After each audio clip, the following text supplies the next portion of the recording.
खबरों के निष्पक्ष विश्लेषण के लिए सब्सक्राइब करें Jantantra TV and press the bell icon.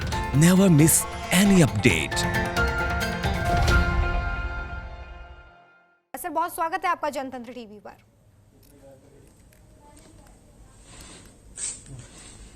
Sir, जिस तरीके से लगातार इस समय समस्या ही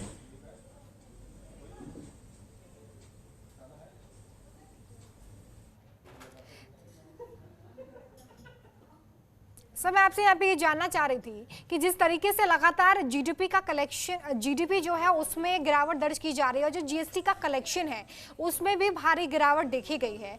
इस वक्त आप देश की जो इकोनॉमी है उसे कहां पर देखते हैं? देखिए, इकोनॉमी धरातल में चली गई है। जीडीपी के आंकड़े आप लोगों के सामने है ही।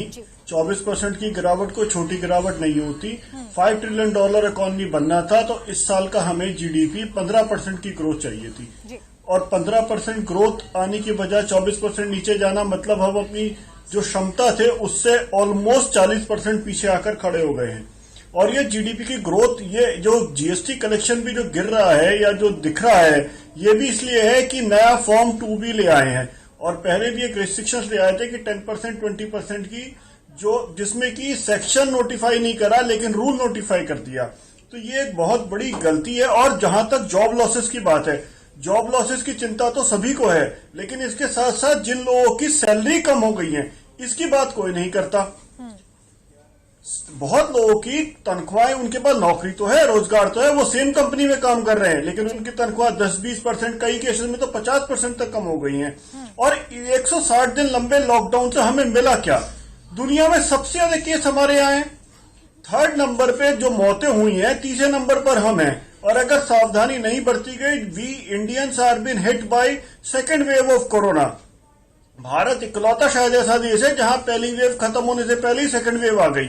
और अब देखिए 80-80 हजार केस रोज के आ रहे हैं। हो सकता है सितंबर के एंड तक ये 1 लाख 1.5 लाख तक हो जाए। 1 मार्च को पूरे देश में सिर्फ 3 केसेस थे। तो क्या कारण है कि हमारे 3 से बढ़कर 38 लाख के आसपास केस हो गए हैं? 9 की हम बात कर रहे हैं कि इतनी जो गिरावट है वो दर्ज की गई है। मैं आपसे समझना चाह रही हूँ यहाँ पर इकोनॉमी के एंगल से, क्योंकि आम जनता जो है वो इस तरह के आंकड़ों को नहीं समझती। वो ये समझना चाहती है कि देश में अर्थव्यवस्था आखिर किस तरफ जा रही है। तो जरा इजी लैंग्वेज में हमें ये समझाइए कि ये जो गिरावट है जो कि माइनस में तो हम भी ये समझते हैं कि माइनस में अगर कोई चीज जाती है तो वो जाहिर तौर पर नुकसान है। माइनस में तो पानी भी जम जाता है। तो ये जो माइनस वाला आंकड़ा है ये देश के लिए कितना घातक साबित होने वाला है? देखिए पहले तो जीडीपी एक आम आदमी को समझा देता हूं कि 100 लोग हैं, उसमें से 99 लोग 10 रुपए कमाते हैं और एक आदमी 1000 रुपए कमाता है। तो टोटल 10 लोगों की 99 इंटू 10 990 और एक आदमी की 1000, तो 1990 रुपए कमाई हो गई। उसको 100 से डिवाइड कीजिए तो एवरेज पर कैपिटा इनकम यानी टोटल जीडीपी हो गई 1990 और पर पर्सन कैपिटा इनकम हो गई 19.90। लेकिन आप देखिए जो 99 लोग हैं वो जो पर कैपिटा इनकम दिख रही है उसमें उसका आधा कमा रहे हैं। ऐसे ही जीडीपी है। तो जीडीपी का जो ये आंकड़ा बढ़ता दिख रहा है या 24% पर दिख रहा है, इसमें चुनिंदा जो बड़े कॉर्पोरेट घराने हैं उनकी ग्रोथ हुई है। बाकी आम आदमी, एमएसएमई, छोटा लघु उद्योग वाला, इनकी तो कमर ही टूट गई है। इनके पास तो खाने के भी लाले पड़ गए हैं। दूसरी एक बड़ी समस्या यहाँ पर यह खड़ी हो गई है, जो आंकड़े समझ नहीं रहे कि एग्रीकल्चर में 3% की ग्रोथ दिख रही है। एग्रीकल्चर में ग्रोथ नहीं है। एग्रीकल्चर में प्रॉब्लम यह है कि बाकी सब में इतनी गिरावट आ गई कि एग्रीकल्चर की ग्रोथ दिख रही है, जबकि एग्रीकल्चर में ग्रोथ है नहीं। किसान का बेटा किसान बनना कहां चाहता है? और अगर सब लोगों की नौकरियां चली जाएंगी, लोग बेरोजगार हो जाएंगे तो कुछ भी नहीं खरीदेंगे। जब कुछ भी नहीं खरीदेंगे तो मंदी का ऐसा माहौल आ जाएगा जो 80 के दशक के एंड में था या 75 के दशक, सन 75 के आसपास था, जहां देश में इमरजेंसी लगानी पड़ गई थी, भुखमरी थी, युवा आंदोलन कर रहे थे। ऐसी ही हालत वापस बनेगी। आप पिछला 1 साल देख लीजिए। पिछले 1 साल में सिवाय राजनीति के कोई काम ही नहीं हुआ। अगर किसी देश की सरकार इकोनॉमी पर काम करने के बजाय 1 साल तक राजनीति करती रहे तो हालात सबके सामने है। कोरोना को दोष देना बिल्कुल गलत है। कोरोना तो अब आया है। अप्रैल में, जून में तो कोरोना आया है, लेकिन जो 3% की ग्रोथ मार्च के जीडीपी में थी और इससे पहले 4% की थी, जबकि पिछले साल 12 से 13% का लक्ष्य था। अगर हमें $5 ट्रिलियन इकोनॉमी बननी चाहिए थी।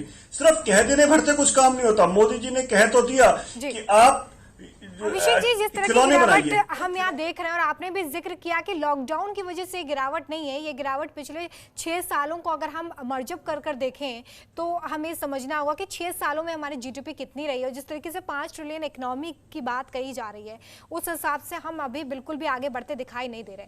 मैं आपसे ये समझना चाह रही हूँ कि बाकी देशों में भी अगर हम कोरोना काल को देखें या वहाँ पर भी लॉकडाउन के पीरियड के देखें तो वहाँ पर जो गिरावट दर्ज की गई है और इंडिया में जो गिरावट दर्ज की गई है उसमें जमीन आसमान का फर्क नजर आता है। अमेरिका का जिक्र करूं तो यहाँ पर -9% लगभग कुछ गिरावट वहां के आर्थिक मोर्चे पर देखी गई है। लेकिन भारत में इतनी बड़ी गिरावट का आप क्या कुछ कारण देखते हैं? अगर लॉकडाउन उसका कारण नहीं है तो फिर क्या? देखिए, भारत में गिरावट का कारण यह था कि इकोनॉमी जो अच्छी खासी चल रही थी। अगर आप 2016 का पहला क्वार्टर देखें तो इकोनॉमी ग्रोथ वाज अराउंड 10%, और तभी हमने $5 ट्रिलियन इकोनॉमी की सोची, और चलती हुई इकोनॉमी पर ट्विन बॉम्ब्स गिराए गए। पहले डिमोनेटाइजेशन से जो छोटे लघु उद्यम हैं उनको खत्म कर दिया गया। बाकी जो रही सही कसर थी वो उल्टा सीधा जीएसटी लेकर आ गए। जीएसटी लाने से पहले कोई प्लानिंग नहीं करी गई। आन फान में हर चीज को इवेंट बना दिया कि जीएसटी ले आए, जीएसटी के रिटर्न आज तक नहीं जाने। और इसकी वजह से हो क्या रहा है कि ना तो गवर्नमेंट के पास टैक्स कलेक्शन आ रहा है, ना उनके पास पैसा है। अरे कोई भी उनसे मांगता है कि आप बताइए मैडम, अगर मुझे आपसे पैसे लेने हैं और मैं आपसे पैसे मांगने जाऊं और आप कहते कि मेरे पास पैसे नहीं, जाके बैंक से लोन ले लो और ब्याज चुकाते रहो, क्या ये सही बात है? लेकिन जब स्टेट्स ने कहा कि हमारे पैसे दे दो तो कह रहे बैंक से लोन ले लो। व्यापारी ने कहा हमें सपोर्ट कर दो तो बोले जी तुम्हें बैंक से लोन ले लेंगे। जो एक रिलीफ पैकेज लाना चाहिए था सरकार ने वो ना लाकर एक 20 लाख करोड़ का लोन पैकेज अनाउंस कर दिया, जिसकी वजह से पूरा का पूरा आर्थिक मुद्दों पर ये बर्बाद हो गई है अर्थव्यवस्था। और अगर यहां से मान लीजिए 10-20% की ग्रोथ आ भी जाए तो अगर 100 में से 25 समझ लीजिए कि 25 कम हो गए तो 75 में 20% की ग्रोथ भी कहाँ होगी? 75 का 20% भी तो 90 ही पहुंचेगी ना। तो पुराने उससे तो नीचे आ ही नहीं सकती। एक चीज जो गड्ढे में चली गई उसको ऊपर लाने के लिए बहुत मेहनत की जरूरत है, और वो मेहनत तभी हो सकते हैं जब आदमी ये माने कि हाँ मुझसे कोई गलती हुई है। ये सरकार यही मानने के लिए तैयार नहीं। अहंकार इतना ज्यादा है कि मानने के तमाम हमने कारण समझे जिस वजह से लगातार जीडीपी में ये गिरावट दर्ज की जा रही है।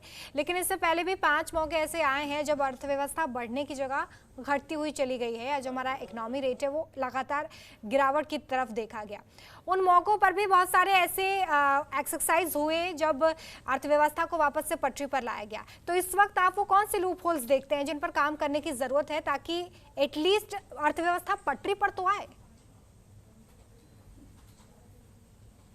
देखिए, कई सारे तरीके हैं जो आज के आज सरकार अनाउंस कर सकती है। एक तो इनकम टैक्स रेट रिड्यूस कर दीजिए। अभी सरकार ने क्या करा, टीडीएस का रेट कम करा लेकिन इनकम टैक्स का रेट कम नहीं करा। जीएसटी का रेट कम कर दीजिए। पेट्रोल डीजल पर एक्साइज ड्यूटी स्टेट और सेंटर को मिलकर सबको कम कर देनी चाहिए। जितना जीएसटी और इनकम टैक्स के रिफंड बाकी है वो सारे रिलीज कर दो। जितनी बैंक गारंटीज और सिक्योरिटी डिपॉजिट पीएसयूज के पास पड़ा है वो रिलीज कर दो। खुद नितिन गडकरी जी का स्टेटमेंट है कि 5 लाख करोड़ रुपए एमएसएमई के भारत सरकार से लेने हैं, भारत सरकार और पीएसयू से, वो रिलीज करवा दो। लोगों के हाथ में पैसा आएगा तो वो इन्वेस्टमेंट करेंगे तो कुछ क्रय शक्ति बढ़ेगी। इसके अलावा हम विश्व की इकलौता ऐसा देश है जो डॉक्टर्स और इंजीनियर सबसे ज्यादा बनाते हैं। हम मैन्युफैक्चरिंग की तरफ काम ही नहीं कर रहे। हमारी फैक्ट्रीज पुरानी हो चुकी हैं, कोई नई टेक्नोलॉजी हम लेकर ही नहीं आ रहे। सिर्फ स्टार्टअप इंडिया बोल देने से काम नहीं होता। बोलते तो ये बहुत अच्छी बातें हैं लेकिन उसके पीछे से कोई काम करके नहीं देते। ये एक सबसे बड़ा चैलेंज है या फेलियर है सरकार का। अगर आप इनकी बातें सुने तो मंत्र मुक्त कर देने वाली बात है और आपको स्कीम से लगेगा कि पता नहीं क्या हो जाएगा। 5 जुलाई 2019 को जब एक बजट लेकर आए अभिषेक जी, जिस तरीके से आपने जिक्र किया कि लगातार गिरती इकोनॉमी का आखिर क्या कुछ कारण है और जीएसटी कलेक्शन जिसको लेकर सवाल खड़े किए जा रहे हैं, राजनीतिक के तौर पर भी हम देख रहे हैं इसमें टिप्पणी आ रही है।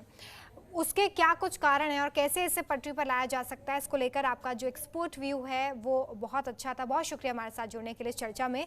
तो आपने देखा किस तरीके से जीडीपी में जो लगातार गिरावट दर्ज की जा रही है, जो कि माइनस में चली गई है, साथ ही जीडीपी का जो रेट है उसको लेकर सरकार से सवाल पूछे जा रहे हैं। जीएसटी का कलेक्शन भी राज्यों से जो इस वक्त होता है वो भी बहुत कम निकलकर सामने आया, जिसको लेकर आर्थिक तौर पर कहीं ना कहीं भारत पिछड़ता हुआ इस वक्त नजर आ रहा है।